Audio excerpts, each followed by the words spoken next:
My name is Lily Thompson. I am 23 years old. I live in a small town near Sydney, Australia. I work as a receptionist in a small private clinic. Every morning I sit behind a desk, answer phone calls, and smile at patients.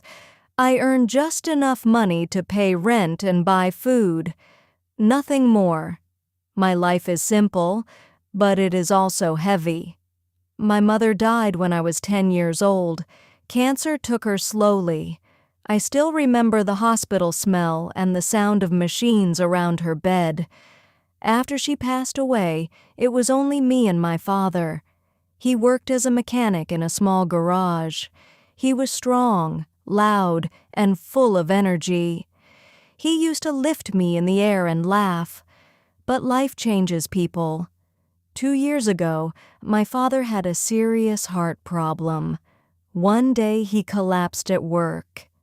After that day, everything changed. He cannot work anymore. He needs medicine every week. He gets tired even when he walks to the kitchen. At night, I hear him breathing heavily in his room. Sometimes I wake up because I am scared he has stopped breathing. Medical bills are expensive. The clinic where I work gives small discounts, but it is not enough. I started skipping meals to save money. I stopped buying new clothes.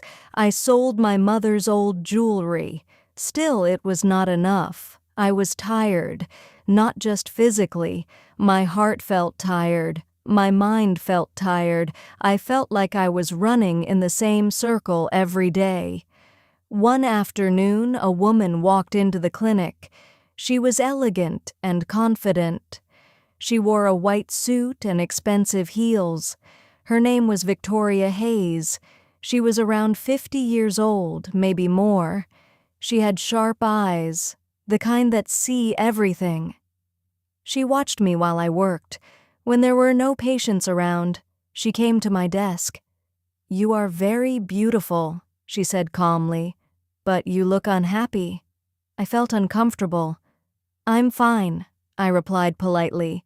She smiled slowly. "No, you are not." Her words stayed in my mind. Before leaving, she handed me her business card. "If you ever want to change your life," she said, "call me." That night, my father had a strong chest pain. I rushed him to the hospital. I sat in the emergency room alone, holding my phone, praying everything would be okay. The doctor later told me he needed a special treatment soon. It would cost more money than I had ever seen in my life. I went home feeling empty.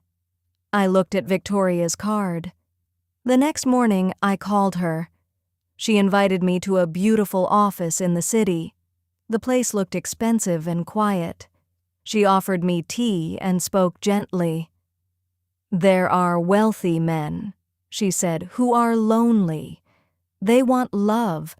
They want marriage. You are young, kind, and beautiful. You can give them happiness. After some time, things end. You receive financial security." My hands felt cold. "You mean I marry them for money?" I asked. She did not answer directly. She just said, "You help them feel loved. They help you survive." I thought about my father lying in bed, weak and pale. I said yes. That was the beginning of my second life.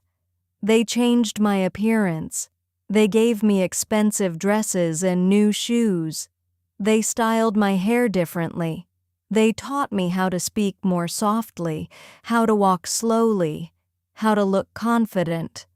They gave me a new name. I became Olivia Carter.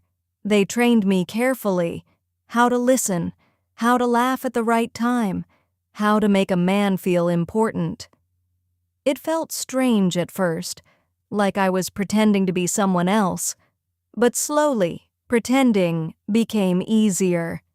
The first man I met was Robert Collins. He was 60 years old and owned several businesses. He was lonely after his wife died. He liked talking about his achievements. I listened. I smiled. I touched his hand gently when he felt emotional. He fell in love quickly. We got married in a small private ceremony. He bought me jewelry and expensive gifts. I acted grateful. After 1 year, we divorced peacefully. I received a large settlement. I sent most of the money to pay for my father's treatment. He moved to a better hospital. He received better care. He started smiling again. But I did not feel happy. The second man was even older. His name was Thomas Reed. He was quiet and gentle. He liked reading books and listening to old music. He treated me kindly. Sometimes I almost forgot that I was acting. One winter, he passed away in his sleep. He left me a large inheritance. My father moved into a comfortable house. He had nurses and healthy food. His condition improved slowly. From the outside, my life looked perfect. Inside, I felt empty. Victoria controlled everything. She chose the men. She told me what to say. If I refused, she reminded me who helped me in the beginning. "You owe us," she would say. I started feeling like I was not Lily anymore. Not Olivia either. I was just a tool. One night, after a big argument with Victoria, I left the office shaking.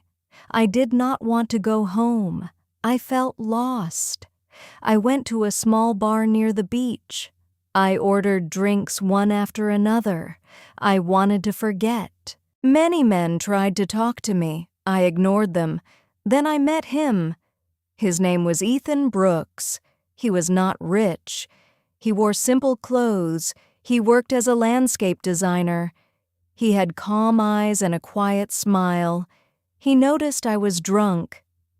"You need water," he said gently. He stayed beside me, but he did not touch me. He called a taxi and took me to his apartment because I could not stand properly. I woke up the next morning on his couch. A blanket covered me. I smelled coffee from the kitchen. I felt scared for a second. Then he appeared in the doorway holding a plate of toast. "You're safe," he said calmly. He kept distance. He respected me. I started crying suddenly. I do not know why. Maybe because no one had treated me kindly without expecting something in return for a long time. We talked for hours that day. He did not ask about money. He did not care about luxury. He talked about plants, nature, dreams of building a small house near the sea. I felt peaceful with him. We started meeting every week. On Fridays, we walked along the beach. On Sundays, we cooked simple meals together. He would hold my hand and smile like it was something precious. For the first time, I felt real. I did not tell Victoria about him.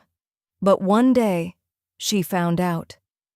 "If he has money, you know what to do," she said coldly. "He's not rich," I replied. "Then leave him," she said. "You don't fall in love. That's not your role." But I was already in love. Ethan once told me, "I want a simple life, a small home, maybe children someday, with you."